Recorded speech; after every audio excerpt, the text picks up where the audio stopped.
flight attendants of Reddit. What do the passengers not know?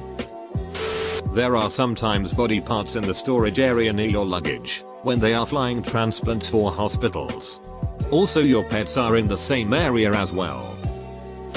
I used to work with elderly people, and one of my clients was a former pilot that finally quit when he realized in the middle of a flight his dementia had progressed and he couldn't remember where he was supposed to be flying to. Meaning he had been flying for a commercial airline with dementia for quite some time before that. Ha ha ha ha ha. Terrifying during the moment. Sure. But a hilarious hypothetical. Ladies and gentlemen, I seem to have forgotten where I was going. Duck it. Who wants to go to Hawaii? We've got just enough fuel to get there. And I've always wanted to visit.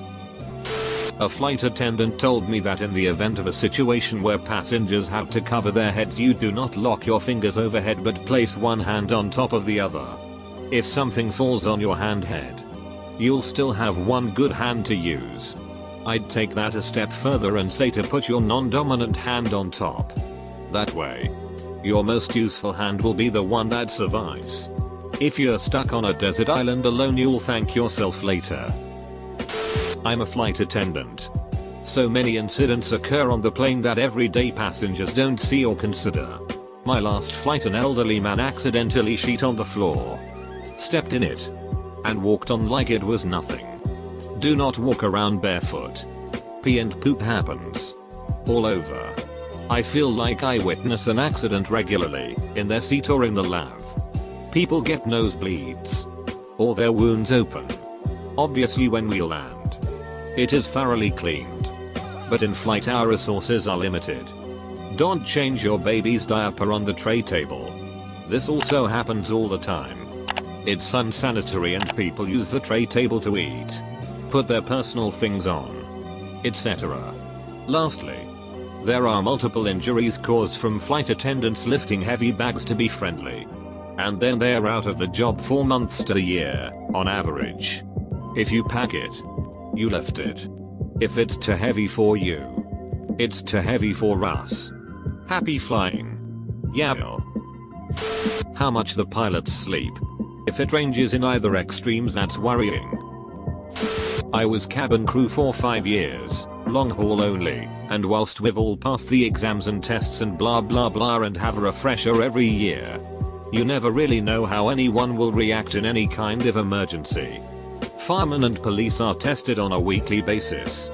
But in the 5 years I was crew, there was nothing I personally experienced that put any of the proper training into use. And I'd like to think I'd not freeze or fall to pieces. But you just never know. So definitely pay a bit of attention for the 3 mins of the safety demo and figure out where the nearest exit and its alternative are, because you never know. You might end up having to help yourself. Edit. I will also wager the knowledge of flight attendants on this thread shall be turned into a Daily Mail news article for tomorrow. As a former aviation journalist, I can tell you a few things. Yes.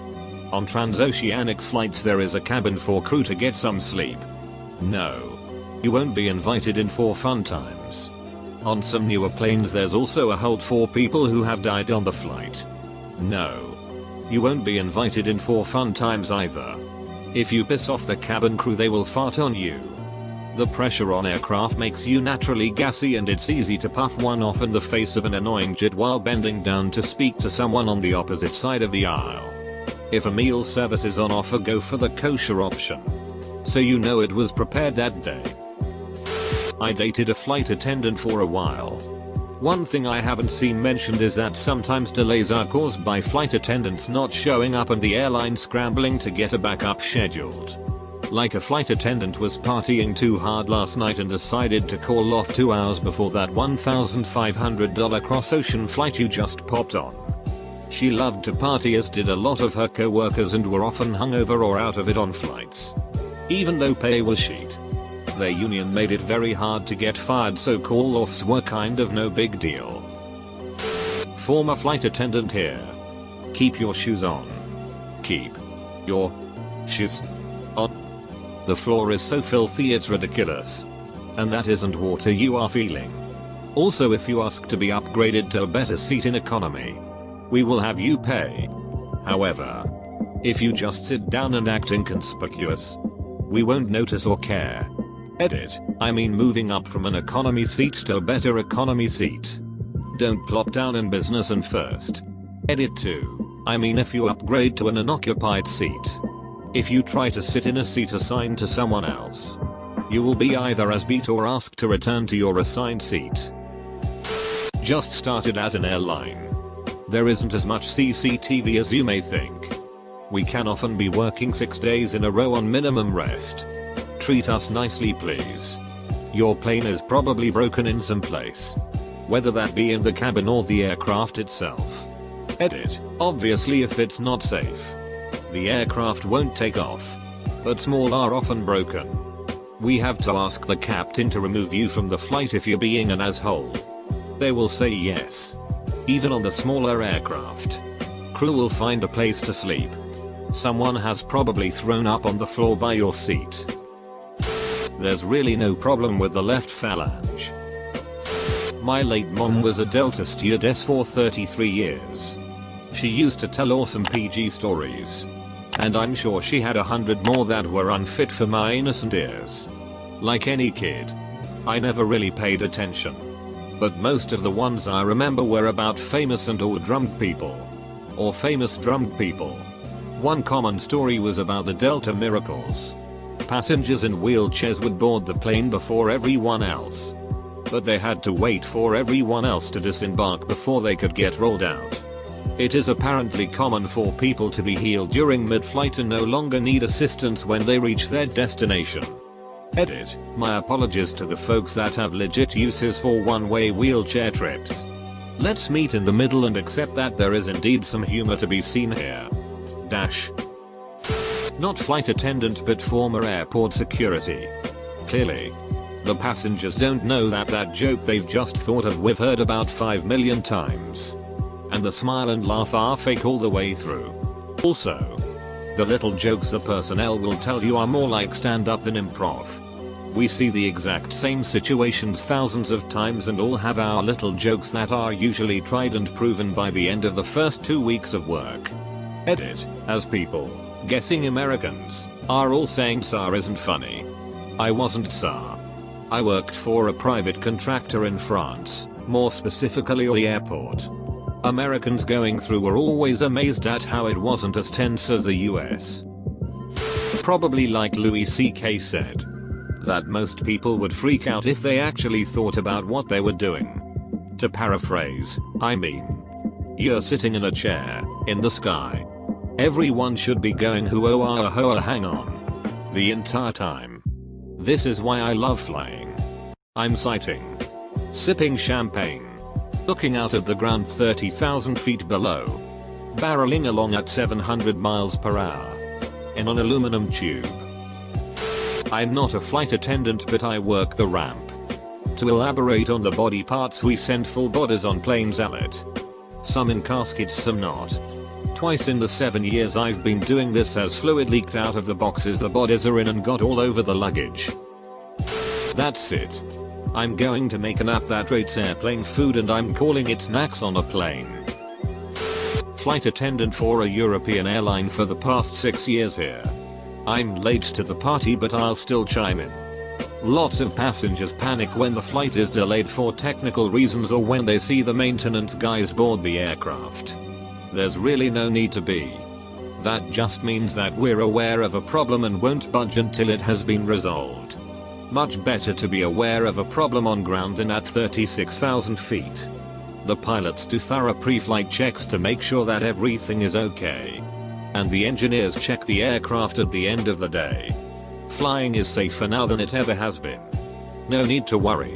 Yes, smoking really is an issue on board. Please don't do it. We're all trained in firefighting but it's still extremely dangerous to do so on board. Vaping on the other hand is completely harmless but forbidden anyway. Purely because it may entice other passengers to light up real cigs. The only real problem with e-cigs are the lithium batteries. Many passengers see us as glorified waitresses and waiters. And to be honest we are for 70% of the trip. But we are also highly trained professionals who are able to deal with any situation on board. There are assholes on almost every flight. For sure, but they are outnumbered massively by nice people, depending on the destination. Stereotypes exist for a reason. A simple smile and politeness will get you a long way with most crew. What really makes those airline peanuts so salty? These pretzels are making me thirsty. If you're sitting next to William Shatner and he has the window seat, probably gonna be a shitty flight.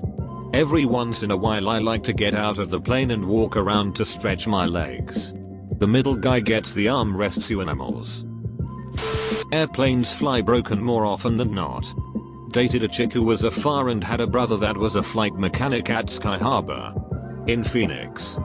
They told some crazy stories about planes that flew with stuff that may or may not have been functioning properly. The duct tape game is strong. Count the seat backs to the closest exit. Good chance you won't be able to see in some types of accidents. Edit spelling.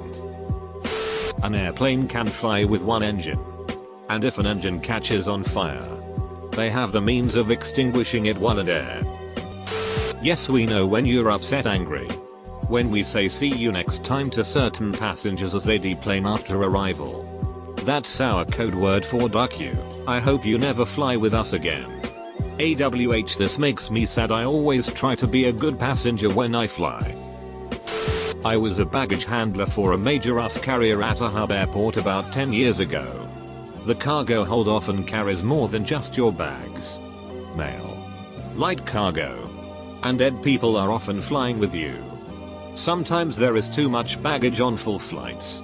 Instead of removing baggage and delaying flights, the handler in charge will often just lie about how much weight is stowed within the baggage area. A bag marked fragile will get thrown just as hard as every other bag being quickly packed into the bin. In a year of doing that job, I never witnessed anyone steal items from within a bag or suitcase.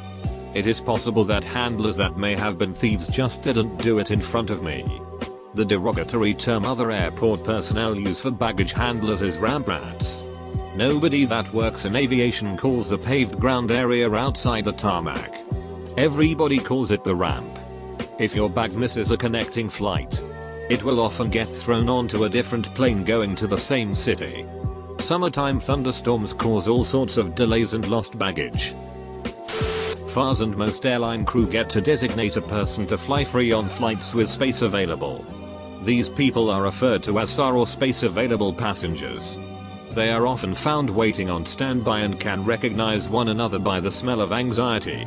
Also, attendants usually hook them up something fierce on flights knowing that they are SAR, as each attendant has his or own SAR designee that they would like other attendants to hook up. I dated a flight attendant of a major Asian airline. Apparently when they turn 28-30 or so, they are expected to get married and quit, and if you don't, they'll reassign you to a ground job. I'm a flight attendant. First, I wouldn't recommend drinking coffee or hot tea from the plane. It's made with the potable water and those tanks are rarely cleaned out. None of the crew usually drink it. I had a passenger on one of my flights fill his water bottle up using the sink in the lavatory, and I stressed to him that it wasn't a good idea, but he didn't care, lol. Second, we aren't paid till the main cabin door closes, so we are ready to leave just as fast as you are. When there are delays, itching at the cabin crew isn't going to help anything. We are waiting around just like you and wanting to get back to our families as well. Third, smoking your e-cig in the lab will set off the detector. Fourth, bringing a bag of candy or treat to thank the flight crew will most likely get you free drinks or a seat upgrade. I always hook people up, lol. Not a flight attendant and not sure if everyone knows this or not, but I once fell asleep probably before we took off and wasn't yawning or chewing during the ear popping. I woke up in excruciating ear pain. The flight attendant got me 2 styrofoam cups with warm, wet paper towels in the ends. She placed them over my ears and I felt way better. That flight attendant was awesome. Former jet engine mechanic here. Those drop-down masks are orange because if there's an explosive decompression, it's going to get real foggy, real fast. Went through one on a KC-135 years and years ago. My department. We don't start getting paid till that door is closed, so we want you to get to your seat ASAP. We talk about you. The flamboyant Fars like to do BCs, boner checks, when we do trash. I laughed when I heard about that. I don't really know much more. Or can't think of it.